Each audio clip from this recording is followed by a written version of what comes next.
Hello friends, welcome to Honey GS classes. 29th December current affairs with GS Pants, Hindu Express, Enadu and PIB News.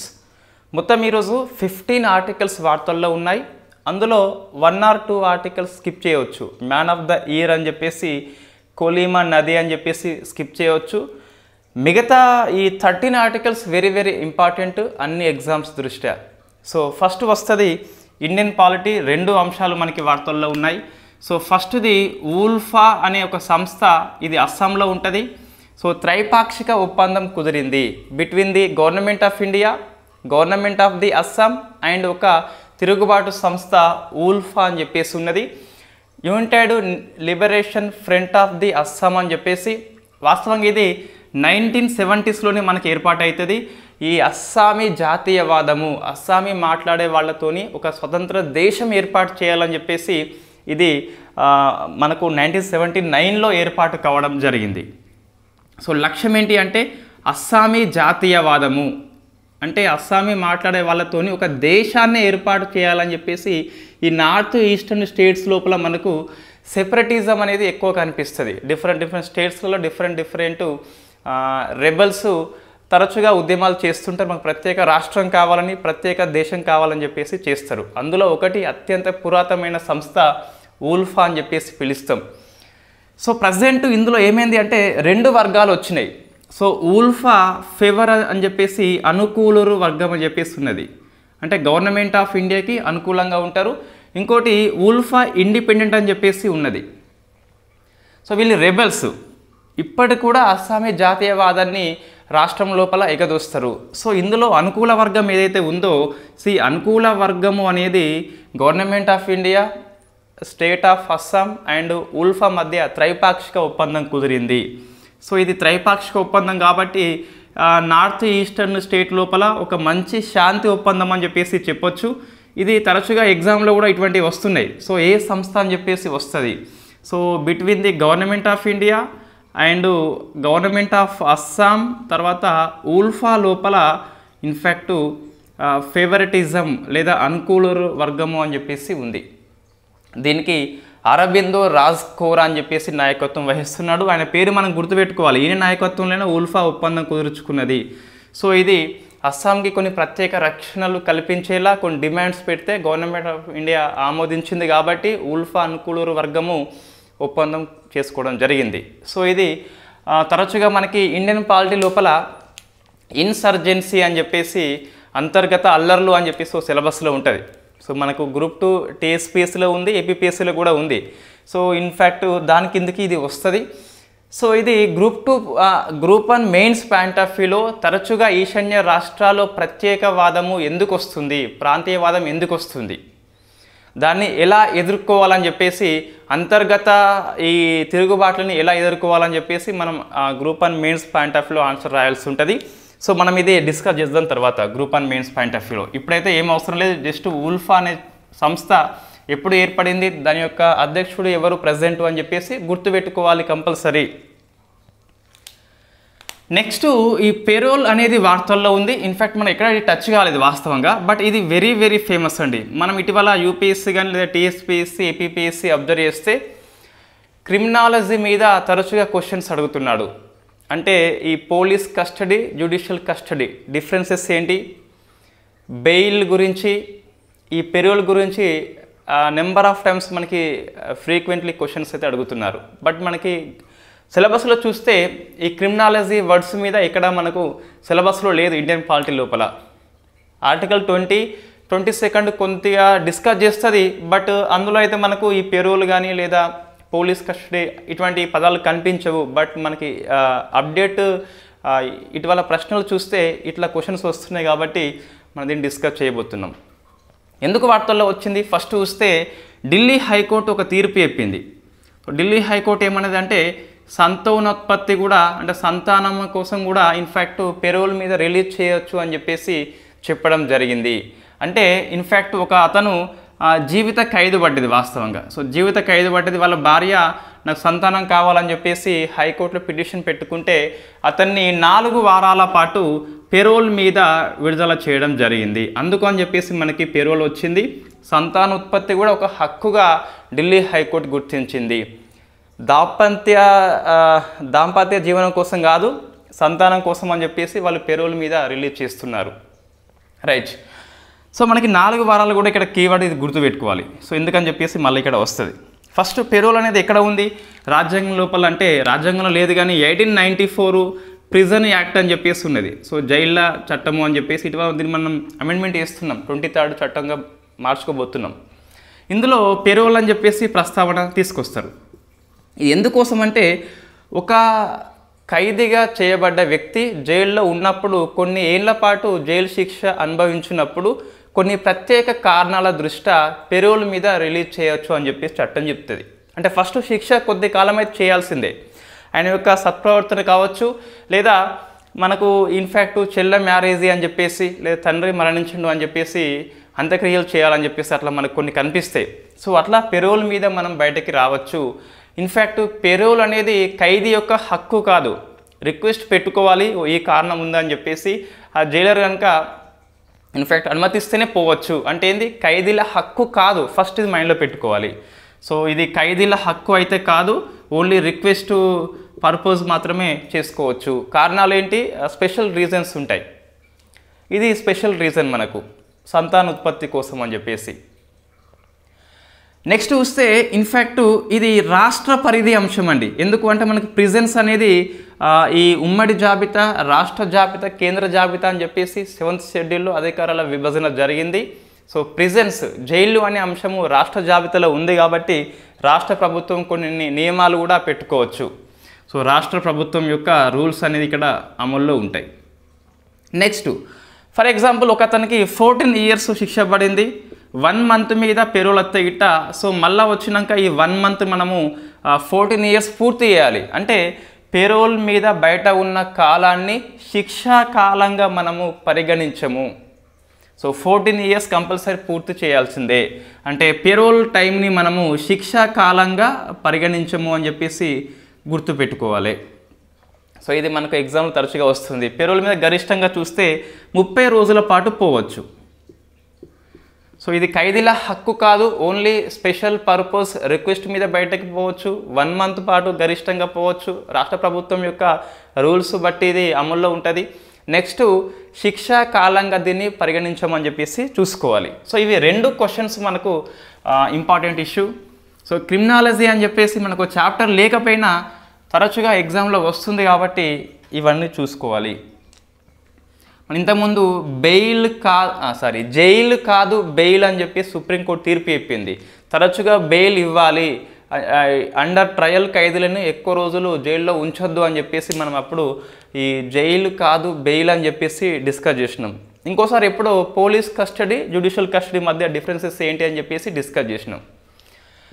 Next December 30న ప్రధానమంత్రి మోడీ గారు అయోధ్య వెళ్తున్నాడు. అక్కడ Amrit Bharat express అని చెప్పేసి కొత్త రకమైన రైలు ప్రారంభం చేస్తున్నాడు. So Amrit Bharat express. So Amrit Bharat stations వేరు, అది స్టేషన్ యొక్క మౌలిక సదుపాయాలు పెంచేందుకు గవర్నమెంట్ యొక్క స్కీము. ఇది ఒక రైలు పేరు. వందే భారత్ ఎక్స్ప్రెస్ ఎట్లనో అమృత్ భారత్ ఎక్స్ప్రెస్ అట్లా. బట్ ఇది వందే భారత్ ఎక్స్ప్రెస్ కంటే ఇది ఎక్కువ దూరం ప్రయాణం చేస్తుంది. ఎక్కువ దూరం ప్రయాణం చేసేందుకు ఈ రైలు మనకి ఉద్దేశించబడింది. 130 km/h స్పీడ్తో పోతుంది. వందే భారత్ కంటే కొద్ది తక్కువ స్పీడే ఉంటుంది. దీన్ని మనకు చెన్నైలో ఉన్న ఇంటర్గ్రల్ రైల్ కోచ్ ఫ్యాక్టరీ తయారు చేయడం జరిగింది. సో డిసెంబర్ 30న దీన్ని ఇన్ఫ్యాక్ట్ మోడీ గారు అయోధ్యలో స్టార్ట్ చేస్తున్నాడు. ఇది అయోధ్య నుంచి దర్బాగా వరకు వెళ్తుందట. ఇన్ఫ్యాక్ట్ దర్బాగా మనకు బీహార్లో ఉన్నది. సో యూపీ నుంచి బీహార్ వరకు వెళ్తుంది. ఇంకొక రైలు అయోధ్య నుంచి సో మనకు కోల్కతా, బెంగళూరు మీదుగా ఏపీ వస్తుందని చెప్పేసి ఇంకొక రైలు ఉన్నది. బట్ మన దీన్ని స్టార్ట్ చేస్తున్నాడు మన మోడీ గారు. రైట్. దీని స్పెషల్ ఏంటి అంటే మన ఇండియాలో very first time push pull టెక్నాలజీని ఉపయోగిస్తున్న ఫస్ట్ రైలు అని చెప్పేసి దీన్ని పిలవచ్చు.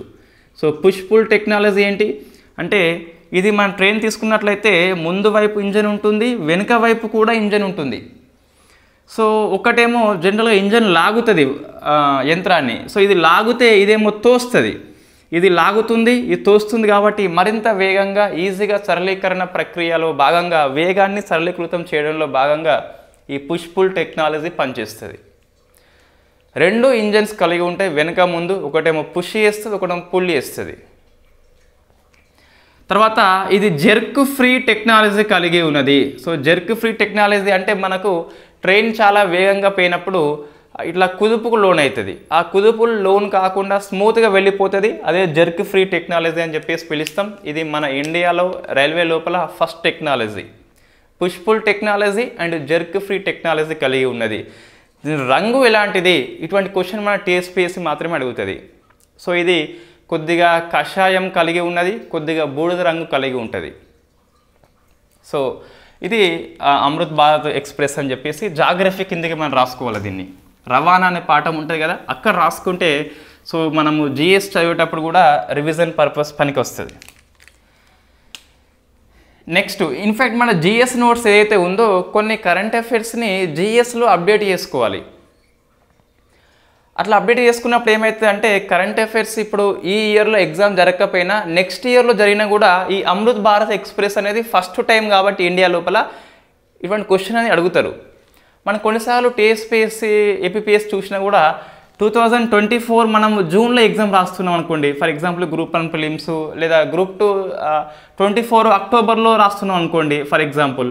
ఇప్పుడు మన క్వశ్చన్ 2022 వస్తుంది, 21 వస్తుంది. సో మనం ఏమనుకుంటాము, అరే 2 years కరెంట్ అఫైర్స్ వచ్చింది అనుకుంటాం. బట్ ఇది ఫస్ట్ ఇన్ న్యూస్ అని చెప్పేసి కొన్ని ఉంటాయి. అటువంటి జిఎస్లో మనం అంతర్భాగంగా రాసుకోవాలి. ఈ న్యూస్ 22 కావచ్చు, బట్ ఇది జిఎస్లో అంతర్భాగం అని చెప్పేసి గుర్తుపెట్టుకోవాలి. రైట్, ఇప్పుడు ఎంపీఎక్స్ అని చెప్పేసి మనకి డిఫెన్స్ కిందికి వస్తుంది. ఇది వార్తల్లో ఉన్నది. ఎంపీఎక్స్ మనం ఇంతకుముందు డిస్కస్ చేసినాం ఆల్రెడీ. మారిటైమ్ పార్ట్నర్షిప్ ఎక్సర్సైజ్ అని చెప్పేసి పిలుస్తాం. ఇది భారతదేశమును ఫిలిప్పీన్స్ మధ్య సంయుక్త నావిక విన్యాసము. ఇప్పుడెందుకు వార్తల్లో వచ్చింది అంటే సో ఇన్ఫ్యాక్ట్ భారత్ తరపున ఇది ఐఎన్ఎస్ కద్మతు అని చెప్పేసి పాల్గొన్నది. ఐఎన్ఎస్ కద్మతు. ఫిలిప్పీన్స్ తరపున ఏదో మొత్తం మీద ఫిలిప్పీన్స్ అని చెప్పేసి అల్కరాజు అని చెప్పేసి ఉన్నది ఒక నౌక పేరు. సో ఐఎన్ఎస్ కద్మతు అండ్ అల్కరాజ్ 2 కూడా ఈ సంయుక్త నావిక విన్యాసంలో పాల్గొన్నాయి. ఐఎన్ఎస్ కద్మతు అనేది యాంటీ సబ్మెరైన్ వార్ఫేర్, అంటే సబ్మెరైన్ మీద దాడి చేసే యుద్ధ నౌక అని చెప్పేసి పిలుస్తాం. సో ఇది స్పెసిఫిక్గా ఇవి ఎందుకు గుర్తుపెట్టుకోవాలంటే ఈ ఎంపీఎక్స్ పట్ల చైనా అభ్యంతరం చెప్పింది. సో చైనా ఏమన్నది, ఒక వ్యాఖ్య అంటే మనకి ఈనాడులో వచ్చింది నిన్న. ఏమన్నది అంటే ఇరు దేశాల మధ్య రక్షణ సహకారము అనేది తృతీయ పక్షాలకి ప్రయోజనాలకి విఘాతం కలిగించొద్దు. ఇది మనకి ఇక్కడ దక్షిణ చైనా సముద్రంలో జరిగింది కాబట్టి ఈ ఎక్సైజ్ అనేది వార్తల్లో ఉన్నది. సో ఇది చైనా యొక్క ప్రయోజనాలకి విఘాతం అట, రెచ్చగొట్టేలా ఉంది అట. So Philippines anti China, India anti China, 2 కూడా సౌత్ చైనా సీ లోపల చేసినాయి కాబట్టి చైనా అభ్యంతరం చెప్పింది. సో అప్పుడు ఈ భారతదేశం స్పందన ఏంటి అంటే ఇది మా అంతర్గత అంశం అని చెప్పేసి మీకు అవసరం లేదని చెప్పేసి స్పందించింది. బట్ ఇలా స్పందించకుండా ఇంకో రకంగా స్పందిస్తే చైనా నోరు క్లోజ్ అయిపోయేది. ఎట్లా అంటే ఇండియా ఏమన్నది, సో భారత్ ఫిలిప్పీన్స్ యొక్క ద్వైపాక్షిక అంశం ఇది అని చెప్పేసి మాట్లాడింది. అట్లా కాకుండా సో ఇండియా ఈ BRI అని చెప్పేసి బెల్ట్ అండ్ రోడ్ ఇనిషియేటివ్ అనేది చైనా యొక్క ప్రాజెక్ట్ అది. సో ఇది POK గుండా పోతుంది. So POK it's a part of the India. So ఇది కౌంటర్ వేయాల్సింది. సో POK ఇన్ఫ్యాక్ట్ ఇది పాకిస్తాన్ చైనా మధ్య ఒప్పందము. సో ఈ 2 దేశాల మధ్య ఒప్పందం అనేది ఇండియా యొక్క ప్రయోజనాలకు దెబ్బతింటుంది. ఇది ప్రస్తావన చేస్తే చైనా మూసుకొని ఉండేది.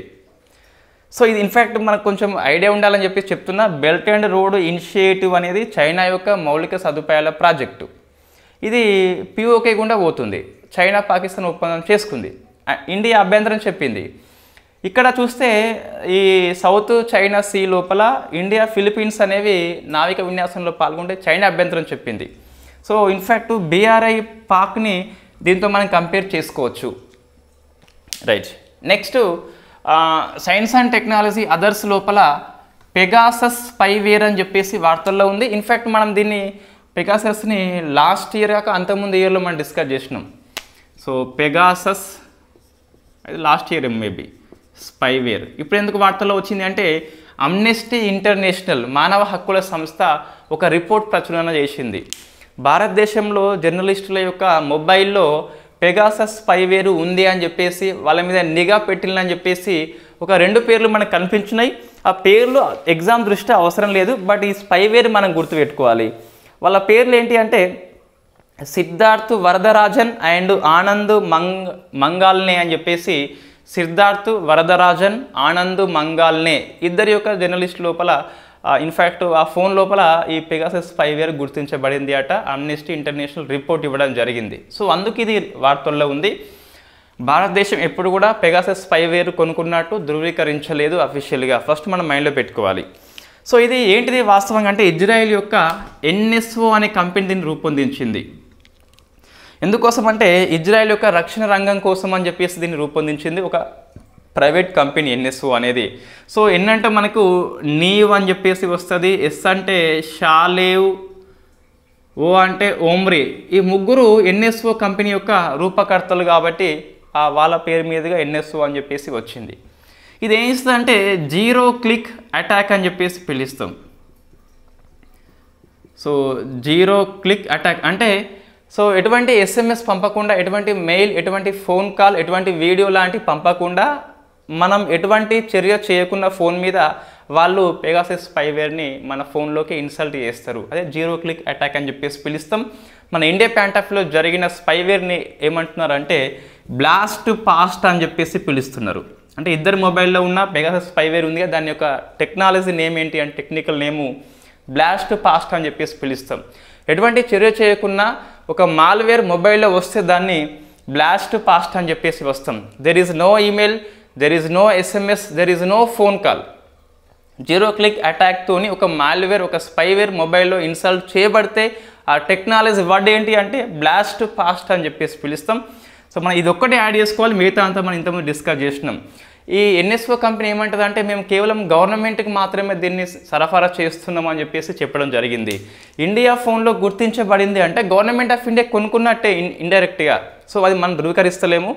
ఇన్ఫ్యాక్ట్ గవర్నమెంట్ ఆఫ్ ఇండియా కూడా ఎక్కడ ధృవీకరించలేదు. బట్ మన సుప్రీంకోర్టు కమిటీ నియామకం చేసింది రవీంద్ర భట్ నాయకత్వంలో, అది ఇంకా పనిచేస్తుంది. ఇంకా రిపోర్ట్ అయితే ఏమీ ఇవ్వలేదు, సగం రిపోర్ట్ ఇచ్చింది అంతకుముందు. సో ఎస్, కొన్ని ప్రతిపక్షాల MP యొక్క మొబైల్స్ లోపల, కొంతమంది జర్నలిస్టుల మొబైల్స్ లోపల ఒక స్పైవేర్ ఉన్నది. అది పెగాసస్ కాదా మేము చెప్పలేమని చెప్పేసి సుప్రీంకోర్టుకి రిపోర్ట్ ఇవ్వడం జరిగింది. మధ్యంతర నివేదిక ఇంకా ఫుల్ రిపోర్ట్ మనకి రాలేదు. సో ఇది మొత్తం మీద వార్తల్లో ఉంది.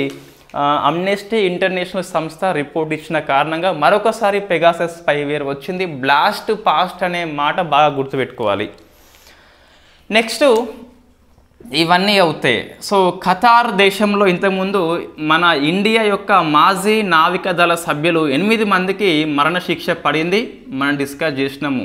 సో వీళ్ళు గూఢాచర్యం చేసిందని చెప్పేసి ఖతార్ దేశము ఆరోపిస్తూ అక్కడి సుప్రీంకోర్టు అయితే మనకు మరణశిక్ష విధించింది. దీని మీద మినిస్ట్రీ ఆఫ్ ఎక్స్టర్నల్ అఫైర్స్ వాళ్ళు అప్పీల్ చేసిండ్రు.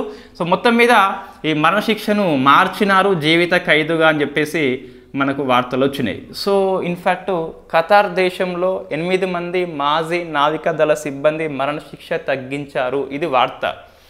ఇక్కడే మినిస్ట్రీ ఆఫ్ ఎక్స్టర్నల్ అఫైర్స్ వాళ్ళు ఒక రిపోర్ట్ ఇచ్చిందండి. మొత్తం మీద ఎంతమంది ఖైదీలు ఉన్నారు భారతదేశం బయట అంటే ప్రపంచం మొత్తంలో భారతీయులు 210 దేశాల్లో ఉన్నారు అట. గణాంకాలు అంతా అవసరం లేదు, బట్ ఒకసారి చూసుకోండి. 89 దేశం లోపల మన ఇండియన్స్ ఖైదీలుగా చేయబడ్డారు అట. సో ఇన్ఫ్యాక్ట్ ఎంతమంది 9521 అని చెప్పేసి ఈ ఫిగర్ కొద్దిగా గుర్తుపెట్టుకోండి. సో యాజ్ అండ్ టుడే భారతీయులు ఇతర దేశాల్లో ఖైదీలుగా చేయబడ్డ వాళ్ళు 9521 మెంబర్స్ ఉన్నారు. ఇందులో ఎక్కువ చూస్తే సౌదీ అరేబియా ఫస్ట్ ప్లేస్ ఆక్రమిస్తుంది, సెకండ్ ప్లేస్ UAE ఆక్రమిస్తుంది. సో థర్డ్ ప్లేస్ ఖతార్ ఉంది. సో ఈ 3వ స్థానం కోసం అని చెప్పేసి ఇదంతా గణాంకాలు మనకు మినిస్ట్రీ ఆఫ్ ఎక్స్టర్నల్ అఫైర్స్ వాళ్ళు ప్రింట్ చేయడం జరిగింది. నెక్స్ట్ కువైట్ అని చెప్పేసి ఉన్నది, బహ్రెయిన్ అని చెప్పేసి ఉన్నది, ఓమన్ అని చెప్పేసి ఉన్నది. బట్ ఇవన్నీ వరుసగా ఏం అవసరం లేదు, ఖతార్ వరకు వరుసగా గుర్తుపెట్టుకోవాలి. వీటిని చూస్తే మనకి ఏమనిపిస్తుంది, సో ఫస్ట్ 6 కంట్రీస్ చూస్తే ఇవన్నీ గల్ఫ్ కంట్రీస్ అండి. అంటే సో మనము మిడిల్ ఈస్ట్ అని చెప్పేసి, మధ్యప్రాచ్య దేశాలు అని చెప్పేసి, లేదా గల్ఫ్ కంట్రీస్ అని చెప్పేసి పిలుస్తాం. ఇక్కడే ఎందుకు ఖైదీలు ఉన్నారంటే చాలామంది తెలంగాణ లోపల ఈ కరీంనగర్, కొరుట్ల, మెట్పల్లి, ఇటిక్యాల, ఈ జగిత్యాల ప్రాంతం వాళ్ళు ఎక్కువ గల్ఫ్ కంట్రీస్కి వలసపోతారు కూలి కోసం అని చెప్పేసి. కంపెనీ వీసా ఉంటుంది, దాన్ని ఇంకేదో మొత్తం వీసా అంటారు. సో ఇన్ఫ్యాక్ట్ వాళ్ళు వెళ్ళి అక్కడ వీసా లేకుండా ఉంటారు కాబట్టి సో అక్కడ వాళ్ళు అరెస్ట్ చేయబడతారు. కలబిల్లి అయిపోయి ఏదైనా పని చేసినప్పుడు వాళ్ళు అరెస్ట్ చేయబడతారు. సో అట్లా మనకి ఎక్కువ గల్ఫ్ కంట్రీస్ లోపలనే ఉంటుందని చెప్పి చెప్పడానికి 6 దేశాల ఎగ్జాంపుల్ చెప్పడం జరిగింది. బట్ ఫస్ట్ 3 కంట్రీస్ గుర్తుపెట్టుకోవాలి, Saudi Arabia, UAE and Qatar అని చెప్పేసి. ఈ గణాంకాలు అంతగా అవసరం లేదులేండి, జస్ట్ ఆ 3 కంట్రీస్ పేర్లు గుర్తుపెట్టుకోవాలి. ఈ ఖైదీల అంశం వార్తల్లో ఉంది కాబట్టి విదేశాల్లో ఎంతమంది ఉన్నారు ఒక రిపోర్ట్ అయితే మనకు రావడం జరిగింది.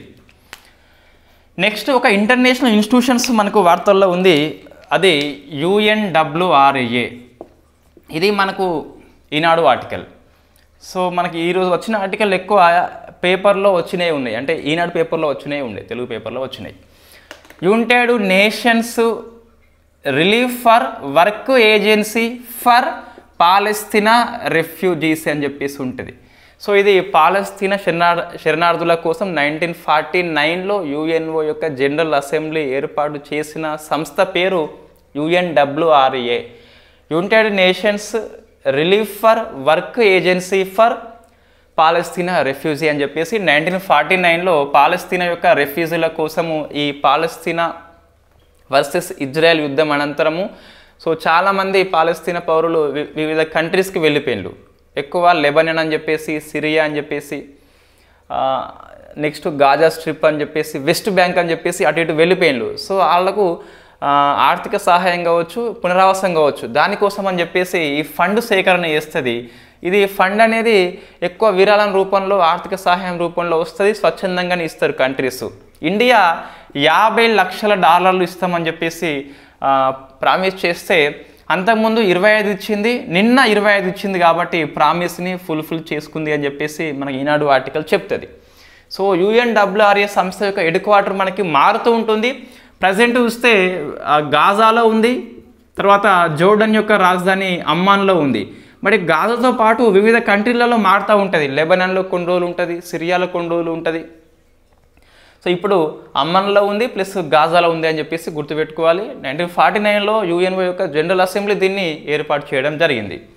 నెక్స్ట్ ఇంకోటి కోలిమా నది అని చెప్పేసి, ఇది పేపర్ ఆర్టికలే, ఈనాడు ఆర్టికల్. సో నిన్న పేపర్ కొంచెం మంచిగా ఉంది, అంటే ఎక్కువ హిందూ ఎక్స్ప్రెస్లో వచ్చిన ఆర్టికల్సే వచ్చినాయి ఈనాడులో.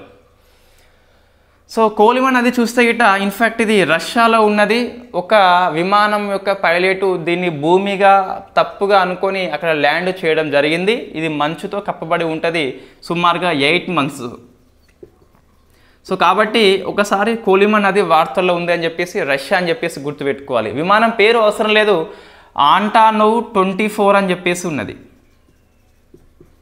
విమానం యొక్క పైలట్ ఈ కోలిమా నది మంచుతో కప్పబడి ఉంటుంది, ఎప్పటికీ ల్యాండ్గా తప్పుగా భావించి ల్యాండ్ కావడం జరిగింది. బట్ ఎవరికి ఇబ్బంది అయితే కలగలేదు. నెక్స్ట్ గవర్నమెంట్ పాలసీ, భారతీ మాల పరియోజన ఫేజ్ 1ని 6 సంవత్సరాల పాటు ఎక్స్టెండ్ చేయడం జరిగింది. సో స్కీమ్ పేరేంటి అంటే భారతీ మాల పరియోజన ఫేజ్ 1 2017లో దీన్ని స్టార్ట్ చేసినాం. ఇది ఒక ఫ్లాగ్షిప్ ప్రోగ్రామ్. నేషనల్ హైవేను మరింత డెవలప్మెంట్ చేసేందుకు ఈ ప్రాజెక్టు ఉద్దేశించబడింది. 2022 కల్లా పూర్తి కావాలి. బట్ దీన్ని మరొక 6 సంవత్సరాలు పెంచినారు. 2027-28 కల్లా పూర్తి చేయాలని చెప్పేసి లక్ష్యం పెట్టుకున్నారు. భారతీ మాల పరియోజన అంటే ఈ రోడ్డు రహదారుల మరింతగా మౌలిక సదుపాయాలు పెంచేందుకు ఈ స్కీమ్ ఉద్దేశించబడింది. హైవేస్ని డెవలప్మెంట్ చేసేందుకు ఈ స్కీమ్ మనకి పనిచేస్తుంది. నార్త్ ఈస్టర్న్ స్టేట్స్లో ముఖ్యంగా, ఈ బార్డర్ స్టేట్స్లో ముఖ్యంగా దీన్ని డెవలప్మెంట్ చేస్తున్నారు. తర్వాత చూస్తే NTPS అని చెప్పేసి ఒక కొత్త స్కీమ్ నిన్న మన పర్యావరణ శాఖ మంత్రి, అటవీ శాఖ మంత్రి భూపేందర్ యాదవ్ అని చెప్పేసి స్టార్ట్ చేసిండు. సో NTPS మీన్స్ మనకి నేషనల్ ట్రాన్సిట్ పాస్ సిస్టమ్ అని చెప్పేసి దీన్ని వన్ నేషన్ వన్ పాస్గా మన మోడీ గారు అభివర్ణన చేసిండు కాబట్టి సో మనకి number of time one nation అటువంటి స్కీమ్స్ మనము డిస్కస్ చేసినాం. One nation one product, one nation one ration అని చెప్పేసి, సో ఒక దేశం ఒక ఎరువు అని చెప్పేసి అటువంటివి మనకు కొన్ని ఉన్నాయి. సో అందులో ఇంకోటి యాడ్ చేసుకోవాలి, వన్ నేషన్ వన్ పాస్ అని చెప్పేసి, అదే నేషనల్ ట్రాన్సిట్ పాస్ సిస్టమ్ అని చెప్పేసి. ఇది ఎందుకోసం వచ్చింది అంటే ఈ వెదురు కానీ కలప కానీ అటవీ ఉత్పత్తులు ఎటువంటి అతుకులు లేకుండా ఈజీగా రవాణా చేసేందుకు ఇది ఉద్దేశించబడ్డ స్కీమ్ అని చెప్పేసి. వన్ నేషన్ వన్ పాస్ ఎవరి కోసము? అటవీ ఉత్పత్తుల కోసము భూపేంద్ర యాదవ్ దీన్ని స్టార్ట్ చేసిండు, పిఎం మోడీ కాదు. నెక్స్ట్ ఒక 3 నియామకాలు వార్తల్లో ఉన్నాయి. ఫస్ట్ నైనా సింగ్ అనే మహిళ, సో ఈమె సిఐఎస్ఎఫ్కి డైరెక్టర్ జనరల్గా అపాయింట్మెంట్ అయిన ఫస్ట్ మహిళ. So central industrial security force అని చెప్పేసి పారిశ్రామిక సంస్థలకి గవర్నమెంట్ ప్రైవేట్కి కూడా రక్షణ ఇస్తుంది. ఇంతమంది డిస్కస్ చేసినాం. ఎప్పుడు అంటే పార్లమెంటు రక్షణ బాధ్యత ఢిల్లీ పోలీస్కు ఉండే. ఇటీవల పార్లమెంటు రక్షణ భద్రత వైఫల్యం వచ్చింది కాబట్టి ఢిల్లీ పోలీసుని తప్పించి మినిస్ట్రీ ఆఫ్ హోమ్ అఫేర్స్ వాళ్ళు సిఐఎస్ఎఫ్కి అప్పగించారు. అందుకు మనకి ఇది వార్తల్లో ఉన్నది ఇంతకుముందు. ఇప్పుడు ఎందుకు వార్తల్లో వచ్చింది అంటే నైనా సింగ్ అని చెప్పేసి ఫస్ట్ మహిళా డైరెక్టర్ జనరల్గా అపాయింట్మెంట్ పొందింది. ఇంకొక వ్యక్తి అనీష్ దయాల్ సింగ్ అని చెప్పేసి ఇంతకుముందు ఐటీబీపీకి ఉండే, ఇప్పుడు సిఆర్పిఎఫ్కి వచ్చిండు, సెంట్రల్ రిజర్వ్ పోలీస్ ఫోర్స్ అని చెప్పేసి. Anish Dayal Singh very famous parliamentary భద్రత రక్షణ వైఫల్యం కోసము ministry of home affairs appointment చేసిన కమిటీ పేరు అనీష్ దయాల్ సింగ్ అని చెప్పేసి పిలుస్తాం. ఇదే సిఐఎస్ఎఫ్కు అప్పగించమని చెప్పేసి రిపోర్ట్ ఇవ్వడం జరిగింది. నెక్స్ట్ ఇంకొక వ్యక్తి, సో రాహుల్ రసగోత్రా అని చెప్పేసి ఇతన్నేమో ITBP Indo Tibetan border police director జనరల్గా అపాయింట్మెంట్ చేయడం జరిగింది. ఈ 3 కూడా మినిస్ట్రీ ఆఫ్ హోమ్ అఫేర్స్ కింద పనిచేస్తే సెంట్రల్ ఆర్మ్డ్ పోలీస్ ఫోర్సెస్ మొత్తం 7 ఉంటాయి. అందులో ఇది కూడా అంతర్భాగం. ఇంకా ఈ సశస్త్ర సీమా బల్, నేషనల్ సెక్యూరిటీ గార్డ్ అని చెప్పేసి, బోర్డర్ సెక్యూరిటీ ఫోర్స్ అని చెప్పేసి, ఇంకొకటి ఏముంటుంది 3, ఇవి 3 6 కదా. సో ఇంకోటి మొత్తం మీద ఏదో ఉంటుంది, సో అస్సాం రైఫిల్స్ అని చెప్పేసి పిలుస్తాం. ఇవి 7 కూడా central armed police forces ministry of home affairs కింద పనిచేస్తాయి. అందులో 3కి సిఐఎస్ఎఫ్కి నైనా సింగ్ వచ్చింది మహిళ, సిఆర్పిఎఫ్కి అనీష్ దయాల్ సింగ్ అని చెప్పేసి ఐటీబీపీ ఉండే ఇంతకుముందు, ఇప్పుడు చేంజ్ చేసిండ్లు. ఐటీబీపీకి ఏమో రాహుల్ రసగోత్రా అని చెప్పేసి 3 నియామకాలు వెరీ వెరీ ఫేమస్. నెక్స్ట్ ఒక పర్సన్స్ ఇన్ న్యూస్, ఒక మహిళ వార్తల్లో ఉంది, ఫ్రాంకోయిస్ బెటన్కోర్ట్ అని చెప్పేసి ఫ్రాన్స్ మహిళ. సో మహిళ పేరేంటి అంటే ఫ్రాంకోయిస్. సో ఫ్రాంకోయిస్ బెటన్కోర్ట్ అని చెప్పేసి, ఇన్ఫ్యాక్ట్ ఈమె ఫ్రాన్స్ లోపల very famous, internationally very famous L'Oreal అనే ఒక సౌందర్య ఉత్పత్తి సంస్థ ఉంటుంది, షాంపూ గట్రా అమ్ముతారు వాళ్ళు.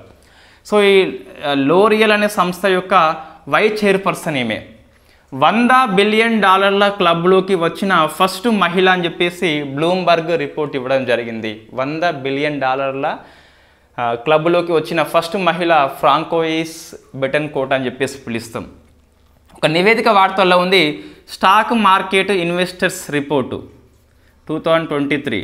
ఇది national stock exchange every year ఇస్తుంది, ఏ రాష్ట్రంలో స్టాక్ మార్కెట్లో ఇన్వెస్ట్మెంటర్లు ఎక్కువ ఉన్నారని చెప్పేసి రిపోర్ట్ ఇస్తుంది.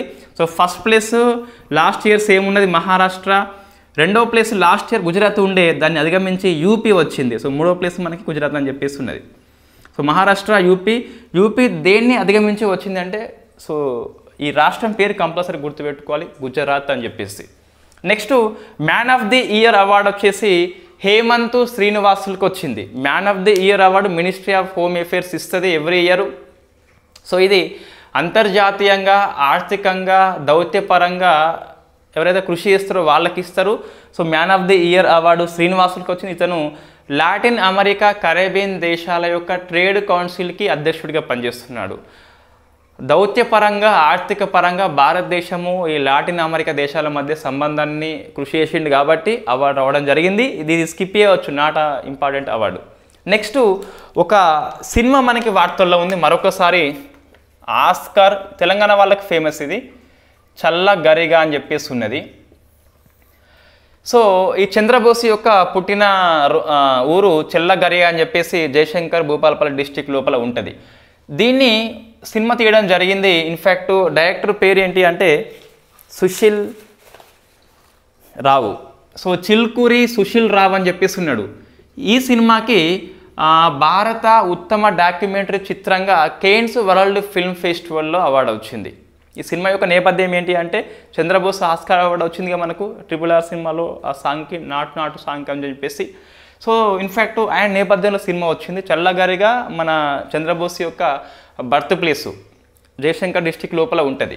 ఉత్తమ డాక్యుమెంటరీ చిత్రం ఇండియాది. సో ఏపీ వాళ్ళు గుర్తుపెట్టుకోవాలని వద్దా అంటే అది మీ ఇష్టం. తెలంగాణ వాళ్ళకైతే వెరీ ఫేమస్ సుశీల్ రావు దాని సినిమా యొక్క డైరెక్టర్గా పనిచేసిండు. ఉత్తమ డాక్యుమెంటరీ ఫ్రమ్ ఇండియా అని చెప్పేసి Cannes world film festival award వచ్చింది. 29th కరెంట్ అఫైర్స్ కొన్ని 30th మనకు కొన్ని కలిసినాయి, PIB న్యూస్ కొన్ని కలిసినాయి కానీ సో మన 30th ఇంకా మన పేపర్ చూడలే వాస్తవంగా. సో మనం ఇంకా జనవరి 3న మళ్ళీ మనం క్లాస్ చేస్తాం. 30-31 కరెంట్ అఫైర్స్ దాంట్లోనే ఉంటుంది, 1-2 కూడా దాంట్లో ఉంటుంది. అదే రోజు 3rd రోజు మనము 30-31 అయిపోయిన తర్వాత ఈ డిసెంబర్ 1-31 మ్యాగజైన్ని షేర్ చేసుకొని నెక్స్ట్ డే COP 28 క్లాస్ని చేద్దాం. ఈ 28 క్లాస్ మన నోట్స్ డిసెంబర్ మంత్లీ మ్యాగజైన్ లోపలనే ఉంటుంది. ఈ సదస్సు అనేది వెరీ వెరీ ఫేమస్ అండి. నాకు తెలిసి ఎన్ని పేజీలు అయిందంటే నోట్స్ COP 28ది ఆల్మోస్ట్ పూర్తి అయిపోయింది.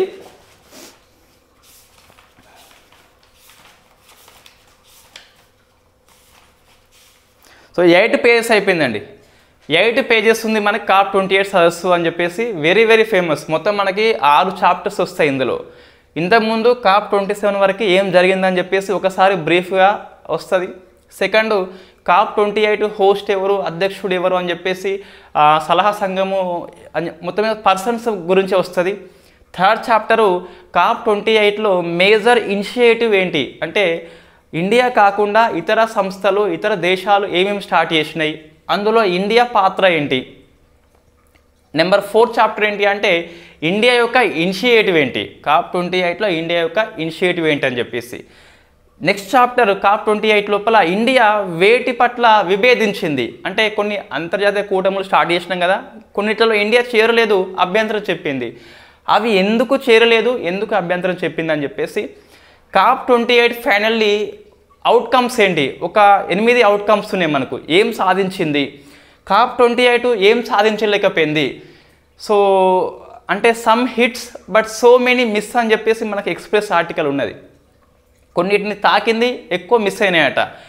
ఏ మిస్ అయినాయని చెప్పేసి finally loss and damage fund విషయంలో అప్డేట్ ఏంటి, ఎప్పుడు స్టార్ట్ అయింది, ఎవరు ఎంత కంట్రిబ్యూట్ చేస్తున్నారు, ఎవరు కంట్రిబ్యూట్ చేస్తున్నారు. ఈ 8 చాప్టర్స్ మనం డిస్కస్ చేయబోతున్నాం COP 28లో. సమగ్రంగా గ్రూప్ 1 మెయిన్స్ కూడా పనికి వస్తుంది. COP 28 ఏం సాధించింది, ఏం సాధించలేకపోయింది, ఇండియా కంట్రిబ్యూషన్ ఏంటి, ఇండియా ఇనిషియేటివ్ ఏంటి, group 1 mains paper 5లో very very famous. So next class మనకి జనవరి 30 ఉంటుంది, జనవరి 3 ఉంటుంది. ఐ థింక్ నెక్స్ట్ ఇయర్ ఉంటుంది మనకు next class. Thank you very much. Advanced happy new year all of you.